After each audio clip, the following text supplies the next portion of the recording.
As a volunteer doctor, Rao Mohammed Adil Nawab, CEO, Ilm O Irfan Technologies, delivered this free online course from the platform of Fazal Qadir Khan Islamic Institute, Islamabad, Pakistan.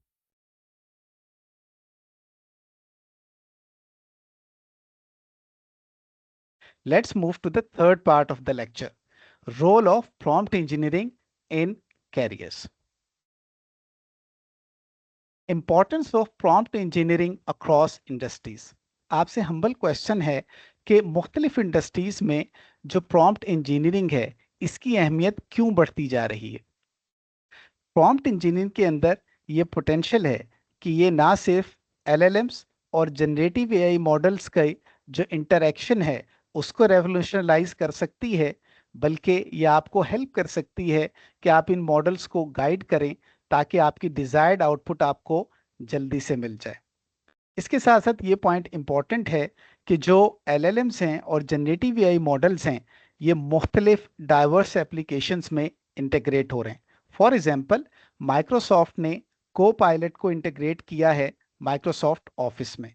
इसके साथ साथ ये point अहम है कि जो दुनिया की बड़ी टेक कंपनीज हैं वो काफ़ी हैवी इन्वेस्टमेंट कर रही हैं लार्ज लैंग्वेज मॉडल्स और जनरेटिव एआई मॉडल्स की डेवलपमेंट में। Salary prompt engineer. आपसे हम्बल क्वेश्चन है कि यूएस में 2024 में एक प्रॉम्प्ट इंजीनियर की एवरेज माहाना तनख्वाह क्या है। ग्लासडोर और जिप रिक्रूटर्स के मुताबिक अमेरिका में 2024 में एक प्रॉम्प्ट इंजीनियर की औसतन माहाना तनख्वाह $5,000 से $14,000 के दरमियान थी। Role of prompt engineering in top 10 careers. आपसे हम्बल क्वेश्चन है कि जो टॉप 10 कैरियर्स हैं उनमें जो प्रॉम्प्ट इंजीनियरिंग है उसका क्या सिग्निफिकेंट रोल होगा फ्यूचर में। वो टॉप 10 कैरियर्स जिनमें प्रॉम्प्ट इंजीनियरिंग एक सिग्निफिकेंट रोल प्ले करेगी फ्यूचर में वो ये हैं। नंबर 1, एआई कंटेंट राइटर और copy writer. Number 2, conversational AI engineer. Number 3, AI ML engineer. Number 4, AI writing evaluator. Number 5, AI prompt engineer. Number 6, user experience design. Number 7, data scientist. Number 8, game developer. Number 9, education and training. And number 10, research scientist. Prompt engineering. आपसे humble question है कि prompt engineering क्या है और इसकी input और output क्या है। प्रॉम्प्ट इंजीनियरिंग के जरिए से आप ऐसे अल्फाज का इंतखाब करते हैं जो आप अपने जनरेटिव एआई मॉडल को दें तो वो आपको आपकी डिजायर्ड आउटपुट रिटर्न कर दे। जो इनपुट है वो एक प्रॉम्प्ट होता है और जो आउटपुट है वो एक रिस्पॉन्स होता है, for example text, image, audio वगैरह। तो प्रॉम्प्ट इंजीनियरिंग में सही अल्फाज का इंतखाब बहुत अहम है। Types of prompts. आपसे हम्बल क्वेश्चन है कि प्रॉम्प्ट्स की कितनी टाइप्स हैं। 5 टाइप्स हैं प्रॉम्प्ट्स की। Number 1, descriptive prompt. Number 2, instructional prompt. Number 3, conversational prompt. Number 4, creative prompt. And number 5, comparative prompt. Descriptive prompt. Descriptive prompt क्या होता है। डिस्क्रिप्टिव प्रॉम्प्ट के जरिए से हम अपने मॉडल को रिक्वेस्ट करते हैं कि हमें फैक्चुअल इंफॉर्मेशन या डिस्क्रिप्शन चाहिए। इसको यूज करना उस वक्त सूटेबल होता है जब हमें डायरेक्ट डेटा ड्रिवन आंसर्स चाहिए हो। Instructional prompts. इंस्ट्रक्शनल प्रॉम्प्ट्स क्या होते हैं। Instructional prompts concise structured guidelines होती हैं जो हम अपने मॉडल को देते हैं ताकि वो हमें स्पेसिफिक रिस्पॉन्स रिटर्न करे या एक्शंस परफॉर्म करे। इनको यूज करना उस वक्त सूटेबल होता है जब हमें किसी टास्क या प्रोसीजर में हेल्प चाहिए हो। Conversational prompts. कन्वर्सेशनल प्रॉम्प्ट्स क्या होते हैं। कन्वर्सेशनल प्रॉम्प्ट्स को डिजाइन किया जाता है इंगेज करने के लिए या कॉन्टेक्चुअल डिस्कशंस को स्टार्ट करने के लिए। इनको यूज करना उस वक्त सूटेबल है जब हम आइडियाज को एक्सप्लोर करना चाहते हैं, डिस्कशंस करना चाहते हैं या एंटरटेनमेंट चाहते हैं। Creative prompts. क्रिएटिव प्रॉम्प्ट्स क्या होते हैं। क्रिएटिव प्रॉम्प्ट्स के जरिए से हम क्रिएटिव आउटपुट्स जनरेट कर सकते हैं। इनको यूज करना उस वक्त सूटेबल होता है जब हमने क्रिएटिव राइटिंग करनी हो, ब्रेनस्टॉर्मिंग करनी हो या कोई और क्रिएटिव आउटपुट हमें चाहिए हो। Comparative prompts. कंपैरेटिव प्रॉम्प्ट्स क्या होते हैं? कंपैरेटिव प्रॉम्प्ट्स के जरिए से हम कंपैरिजंस और एनालिसिस कर सकते हैं। इनको यूज करना उस वक्त सूटेबल होता है जब हमने डिसीजन मेकिंग करनी हो या डिफरेंसेस को अंडरस्टैंड करना हो। एक एग्जाम्पल है, यहाँ पे मैंने 10 प्रॉम्प्ट्स लिखे हैं। काइंडली आप ये बताएं कि कौन सा प्रॉम्प्ट किस कैटेगरी में फॉल करता है। Descriptive, instructional, conversational, creative, comparative. मैं प्रॉम्प्ट्स आपके लिए रीड करता हूं, आप काइंडली कैटेगराइज करते जाएं। Draft an email for a job application. How does generative AI differ from traditional AI? Invent a new product and describe it. Describe the features of ChatGPT. Summarize this paragraph in 50 words. What is generative AI? Tell me a story about AI in 2050. Write a poem about generative AI. What are your thoughts on climate change? Compare the benefits of AI and machine learning. Let's see the answer. Descriptive prompts. What is generative AI? Describe the features of ChatGPT. इसमें हम factual information या description की request कर रहे हैं। Instructional prompts. Summarize this paragraph in 50 words. Draft an email for a job application. इसमें हम अपने एआई मॉडल को कंसाइज स्ट्रक्चर्ड गाइडलाइंस प्रोवाइड कर रहे हैं कि हमें ये टास्क परफॉर्म करके दो। Conversational prompts. What are your thoughts on climate change? Tell me a story about AI in 2050.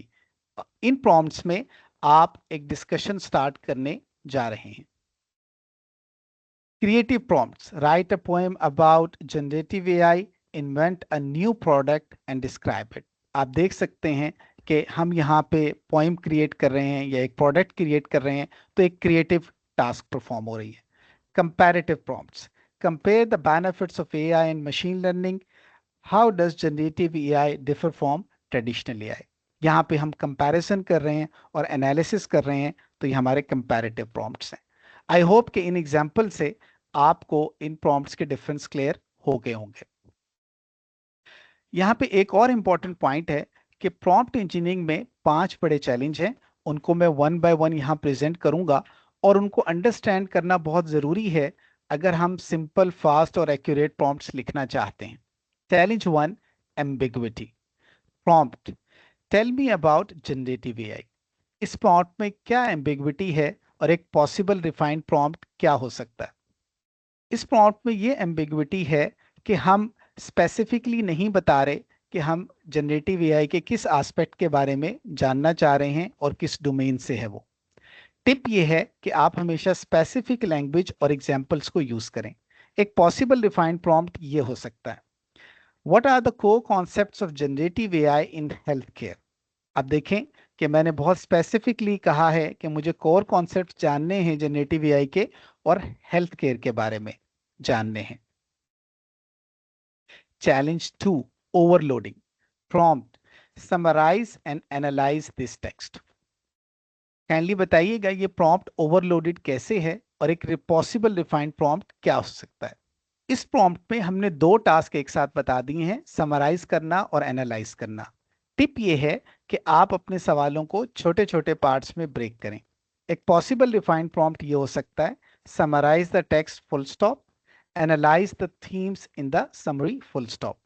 Refined prompt में मैंने अपने जो टास्क हैं उनको 2 हिस्सों में ब्रेक कर दिया है। पहले सेंटेंस में समराइज करने की रिक्वेस्ट की है और दूसरे सेंटेंस में एनालाइज करने की है। Challenge 3, context incompleteness. Prompt, explain generative AI. Kindly बताइएगा कि इसका कॉन्टेक्स्ट इनकम्प्लीट क्यों है और हम एक पॉसिबल रिफाइंड प्रॉम्प्ट कैसे लिख सकते हैं। हमने ये नहीं बताया कि हम जनरेटिव एआई को किस कॉन्टेक्स्ट में जानना चाहते हैं। टिप ये है कि जब भी प्रॉम्प्ट लिखें तो डिटेल कॉन्टेक्स्ट जरूर दें।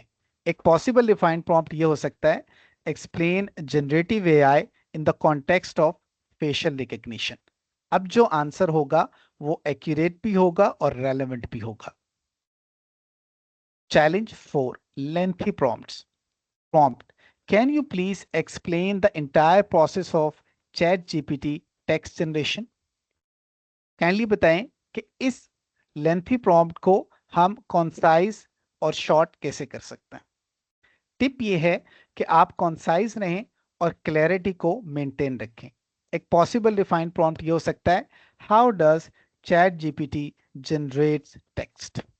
आप देख सकते हैं ये रिफाइंड प्रॉम्प्ट कॉन्साइज भी है और क्लियर भी है। Challenge 5, bias in prompts. Prompt, why is generative AI better. Kindly बताएंगे इसमें क्या बायसनेस है और एक पॉसिबल रिफाइंड प्रॉम्प्ट क्या हो सकता है। इसमें बायसनेस ये है कि हम ये क्लेम कर रहे हैं कि जनरेटिव एआई बेटर है, लेकिन जैसे अर्ज किया कि इसके फायदे भी हैं नुकसान भी हैं, तो हमारा ये प्रॉम्प्ट बाइस्ड है।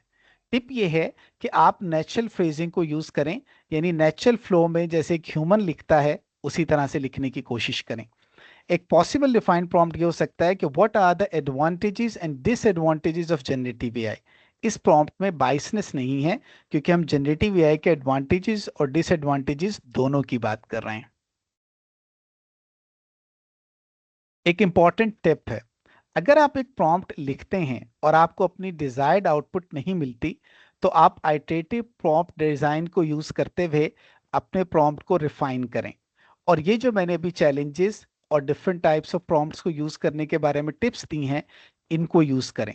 आई होप कि अगर आप इन टेक्निक्स को यूज करेंगे तो आप पहली या दूसरी अटेम्प्ट में ही अपनी डिजायर्ड आउटपुट हासिल कर लेंगे। To do and your turn. To do task. To do task 1, आपसे हम्बल रिक्वेस्ट है कि ये जो 5 डिफरेंट टाइप्स हैं प्रॉम्प्ट्स की, descriptive, instructional, conversational, creative and comparative, इनकी एटलीस्ट 2-2 एग्जांपल्स ढूंढें और लिखें। टू डू टास्क 2, आपसे हम्बल रिक्वेस्ट ये है कि आप किसी भी जनरेटिव एआई मॉडल को यूज करते हुए इंफॉर्मेशन कलेक्ट करें और ये अंडरस्टैंड करने की कोशिश करें कि आपके फील्ड या कैरियर में प्रॉम्प्ट इंजीनियरिंग का क्या रोल होगा फ्यूचर में। Your turn task. Your turn task 1, आपसे हम्बल रिक्वेस्ट ये है कि आप ये प्लान करें कि आप प्रॉम्प्ट इंजीनियरिंग को कैसे लर्न करेंगे और उसे कैसे इंटीग्रेट करेंगे अपने फील्ड में, ताकि आपकी प्रोडक्टिविटी और एफिशिएंसी बढ़ जाए। इसके साथ साथ आप ये भी देखें कि वो कौन सी डोमेन्स हैं, वो कौन से एरियाज हैं जिनमें आप अपनी प्रॉम्प्ट इंजीनियरिंग की एक्सपर्टीज को एफिशिएंटली यूज कर सकते हैं। टू समराइज, इस सेक्शन में मैंने आपको ब्रीफ ओवरव्यू दिया कि प्रॉम्प्ट इंजीनियरिंग क्या है और प्रॉम्प्ट इंजीनियरिंग की डिफरेंट टाइप्स क्या हैं और उसमें हमें डिफरेंट चैलेंजेस क्या आते हैं। अगर आप प्रॉम्प्ट इंजीनियरिंग में एक्सीलेंस हासिल कर लेते हैं तो आपकी जो मंथली सैलरी है वो $5,000 से $14,000 के दरमियान हो सकती है।